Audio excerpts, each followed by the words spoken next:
Bismillah, walhamdulillah, wassalatu wassalam ala Rasulullah. Assalamu alaikum wa rahmatullahi wa barakatuh. In 1883, a creative engineer named Joe Roebling was inspired by an idea to build a spectacular bridge connecting New York with the Long Island. However, bridge building experts throughout the world thought that this was an impossible feat, and they told Roebling to forget the idea. It just could not be done. It was not practical. It had never been done before. Roebling could not ignore the vision he had in his mind of this bridge.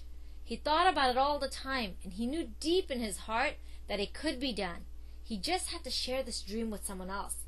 After much discussion and persuasion, he managed to convince his son Washington, an up-and-coming engineer, that the bridge in fact could be built.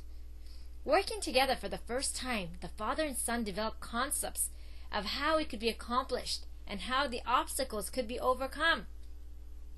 With great excitement and inspiration and the heatiness in a wild challenge before them, they hired their crew and began to build their dream bridge. The project started well, but when it was only a few months underway, a tragic accident on the site took the life of John Roebling. Washington was injured and left with a certain amount of brain damage, which resulted in him not being able to walk, talk, or even move. We told them so. Crazy men and their crazy dreams. It's foolish to chase wild visions. Everyone had a negative comment to make, and they felt that the project should have been scrapped since the Roeblings were the only ones who knew how the bridge could be built. In spite of the handicap, Washington was never discouraged, and he still had a burning desire to complete the bridge, and his mind was still as sharp as ever. He tried to inspire and pass on his enthusiasm to some of his friends, but they were too daunted by the task. As he lay on his bed in the hospital room with the sunlight streaming through the windows, a gentle breeze blew the flimsy white curtains apart, and he was able to see the sky and the tops of the tree outside for just a moment. It seemed that that was a message for him not to give up. Suddenly an idea hit him. All he could do was move one finger, and he decided to make the best use of it. By moving this, he slowly developed a code of communication with his wife. He touched his wife's arm with that finger, indicating to her that he wanted her to call the engineers again. Then he used the same method of tapping her arm to tell the engineers what to do.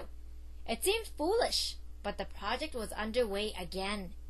For 13 years, Washington tapped out his instructions with his finger on his wife's arm until the bridge was finally completed.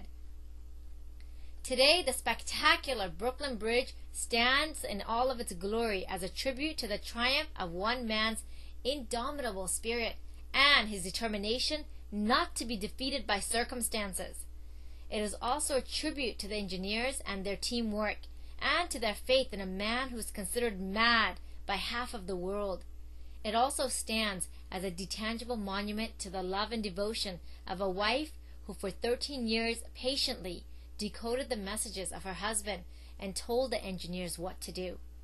Perhaps this is one of the best examples of a never say die attitude that overcomes a terrible physical handicap and achieves an impossible goal. You know, often when we face obstacles in our day-to-day life, our hurdles seem very small compared to what others may have to face. The Brooklyn Bridge shows us that dreams that seem impossible can be realized with determination and persistence, and no matter what the odds are. Subhanallah, subhanallah. My dear sisters and brothers, the question to you is, do you want it bad enough? Do you want Jannah bad enough? If you could see Jannah right now, in all of its beauty and magnificence, in how Allah Azza wa Jal created it, would you strive more to attain it? Would you? You see, we strive for things that are only temporary. Things like houses, cars, money, watches, clothes, and status. Only temporary. So my question to you is, would you do anything to obtain it, inshallah? By anything, I mean, would you strive for the sake of Allah Azza wa Jal to make it happen? And obviously, this is in the halal way. Because a lot of people, I see them striving, and astaghfirullah, they'll open up liquor stores, or they'll, use riba, or they'll gamble, and they say that they're going to give that money to the poor, but that's not the halal way to do things. Absolutely not. And so my question to you is, would you do this? And would you do it the halal way? Well, you see, many people would say, yes, of course. If I could see Jannah, then I would be motivated to obtain it. I would be motivated to work harder. And I would probably work harder 10 times because I knew exactly where I'd be going. Well, if this is your answer, then I want you to ponder the words of Allah subhanahu wa ta'ala in the Quran. Allah Azza wa Jal tells us, take hold of that we have given you in the covenant with the utmost power, and He ever mindful of what prescribed in it. Chapter number 2, verse number 63. Allah subhanahu wa ta'ala is telling us to take hold of what He has given us.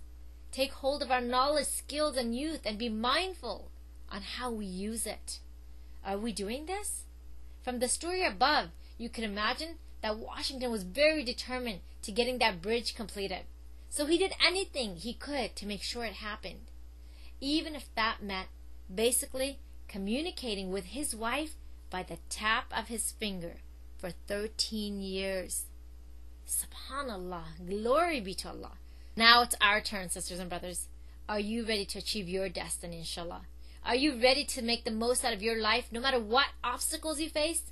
Are you ready to make your dreams come true for the sake of Allah Azza wa Jal? If you're ready, then isn't it time that you invested in yourself? You see, we invest again in materialistic stuff like clothes and watches and makeup and houses and cars. But what we lack doing is we lack investing in ourselves. We lack spending on ourselves and making ourselves, our inner selves, better. So I want you to come join me and other sisters and brothers like yourself in our live classes that's going to be coming up this June, inshallah ta'ala. June 2010, we're starting our live journey from Muslims Empowered Institute, and I would love you to join us and be part of that journey. Remember what the Prophet ﷺ said. He said you should stick to the congregation, for the wolf eats the sheep which is off by itself. It is time for the ummah to rise again, and it is time for the sisters and brothers to stick together and to make it happen, inshallah, for the sake of Allah. I want you to go to MuslimsEmpowered.com, and I want you to sign up for free so that you may receive one new talk every month, so that you may listen to the videos that are already out there, so that you may read the articles. And more than anything, find out when Muslims Empowered Institute is coming to your city. Please come to the live events and begin to achieve your destiny, inshallah. Jazakallah khairan. Assalamu alaikum wa rahmatullahi wa barakatuh.